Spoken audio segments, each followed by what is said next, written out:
All right, welcome back. Today we're diving into a powerful, maybe even a little ruthless rule for getting what you want when you need help. And believe me, this isn't just some small-time advice. It's a principle that has literally decided the fate of families, cities, and yeah, even entire civilizations. I mean, you've been there, right? You lay out this perfectly reasonable request. You might even bring up all the nice things you've done for them in the past. And what do you get? Crickets. Silence. Or maybe, just maybe, you get that polite but very firm no. It's so frustrating, and it feels like people just don't care. Well, here's the tough truth. They don't. At least, not in the way you think they do. So here's the big idea we're going to unpack today. When you need something from someone, trying to appeal to their sense of gratitude, for all your past favors, or trying to appeal to their mercy, well, it's pretty much a losing strategy. The surest way to get what you want is to show them what's in it for them. To really see what happens when you get this wrong, we've got to look at a pretty tragic cautionary tale. It's a story about a family that banked everything on gratitude and paid the ultimate price for it. Okay, so check this out. The Poggio family, they helped this really ruthless guy, Castruccio Castracani, rise to power. But later, when they felt like he'd forgotten them, they started to rebel. The family elder, a peaceful guy named Stefano, actually managed to stop the whole insurrection. Then he goes to the prince, not with a threat, but with an appeal. He reminds Castruccio of their family's loyalty, all their past support, and he begs for mercy. This was a fatal, fatal miscalculation. You see, Castruccio didn't see an old friend he should be grateful to. He saw a problem that he needed to get rid of. And get this. This was Castruccio's cold-blooded justification. Stefano's appeal to the past, to gratitude, only reminded the prince of a burden, an obligation he'd much rather just erase. For a guy like Castruccio, gratitude is a total weakness. Self-interest? Well, that's the only language he speaks. So, that's what happens when this kind of appeal goes horribly wrong.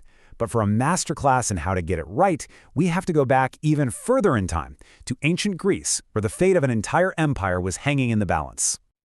Picture this. Two major powers, Corinth and Corcyra, are on the brink of war. And they both send ambassadors to Athens, which is the regional superpower, because they know that whichever side Athens joins, that side is pretty much guaranteed to win. The stakes could not be any higher. So you can just imagine these two ambassadors making their case. First up is Corinth. They appeal to the past, trying to guilt-trip Athens, talking about duty and old favors. Their whole argument is just heavy with obligation. Then Corcyra steps up.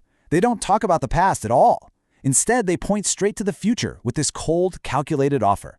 Look, we have the second largest navy in Greece. Ally with us, and together, we will be an absolutely unstoppable force.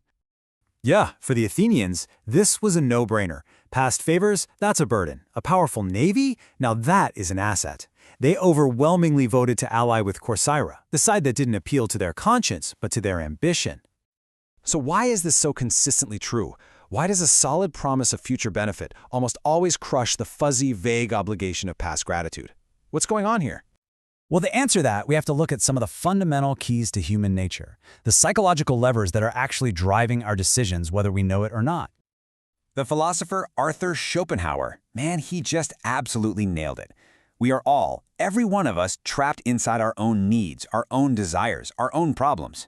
So when you make a request, the other person is subconsciously translating everything you say into one simple question. What's in it for me? And if you think this only works on, reasonable people, no way. Let's take the most extreme example imaginable. Genghis Khan. He was about to level entire Chinese cities just to create more pasture for his horses. His advisor, a guy named Yelu Chucai, knew that appealing to culture or mercy would be completely useless. So instead, he appealed to the one thing Khan truly understood: greed. He told Khan that he could make way more money by taxing all the skilled people in those cities than by destroying them. And the result? Khan spared the cities, not out of mercy, but for pure profit. So how do you actually put this into practice? It's really a four-step mental shift. First, and this is the hardest part, you have to forget about your own needs for a second. To the other person, they're irrelevant. Second, you've got to get inside their head. What are their pressures? What are their ambitions?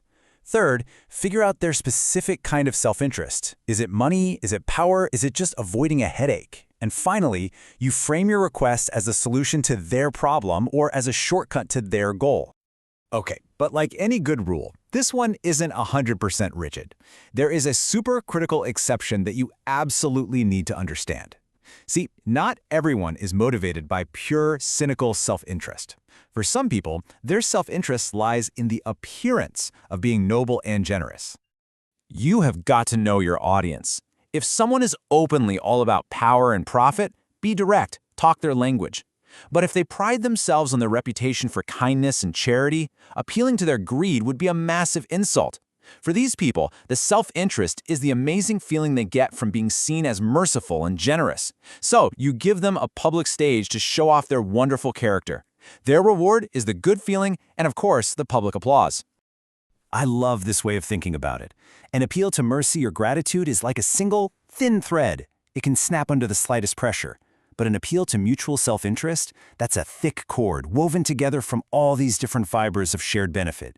It is strong, it's durable, and it can bind people together for a very, very long time.